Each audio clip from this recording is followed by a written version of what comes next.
ચેતરભાઈ હવે ખબર પડશે મેદાનમાં હવે આપણી લડત ચાલુ થશે એમની સંખ્યા જોઈશું આપણે કેટલી થાય છે હવે એ લોકો ફરે છે ગામ ગામમાં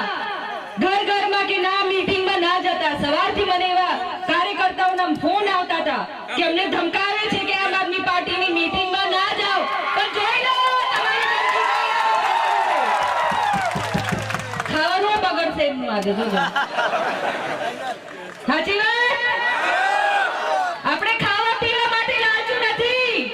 આપણે આદિવાસી સમાજના નેતા ચેતરભાઈને ટેકો આપવાના છે અને આ અમારી તાકાત છે જોઈ લો બધા તાલુકા પંચાયત અને જિલ્લા પંચાયતની હવે ચૂંટણીઓ આવે છે તો હવે એમને ખબર પડી ગઈ છે એમનો સૂર્ય નીચે પડવાનું છે એ લોકો હવે તાલુકામાં ફેંકાઈ જવાના છે જિલ્લામાં ફેંકાઈ જવાના છે કે ઘણા કાવતરું એ લોકો કરવાના છે પણ અમે ડરવાના નથી મારી બહેનો તમારી સંખ્યા આજે ખૂબ સરસ છે તમે પણ એમને ઘરમાંથી બગાડજો પૂછો અમારા ગેસ સિલિન્ડરના ભાવ ક્યાં છે તમને મફતમાં ગેસ આપવાનું કીધું તું કઈ છે ગેસ ઘરમાં ઝઘડા થતા છે હા કે નહીં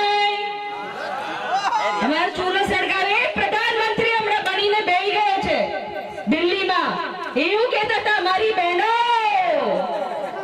તમે ચૂલો સળગાવો છો ધુમાડો નીકળે મારી આંખથી આંસુ નીકળે તમારો આંસુ જોઉં તો હવે આંસુ નહીં દેખાતા હવે ગેસ સિલિન્ડર ખાડી મજાકમાં આપેલું હવે તો ખૂણામાં પડેલું છે ગેસ સિલિન્ડર હમણાં પણ આપણે હળગાવીએ છીએ સાચી વાત કે નહીં લાકડીઓથી નહીં હવે ધુમાડો છે કે નહીં તો કેવી ગોળી આપે છે વિચારી લો કવાડના કેટલા પ્રશ્નો છે નર્મદાના પ્રશ્નો છે ખંડીબારી ડેમના પ્રશ્નો છે પાણી નથી આવતું કરોડોની ગ્રાન્ટ ફાળવી દેવામાં આવી છે ખબર ને તમને કેટલા લોકો વિસ્થાપિત થઈ ગયા છે અમારા 28 ગામને વિસ્થાપિત કરવાના છે 28 ગામ ડુંગર આવેલા તમારા ઘરને હવે તમને બચાવવાનું છે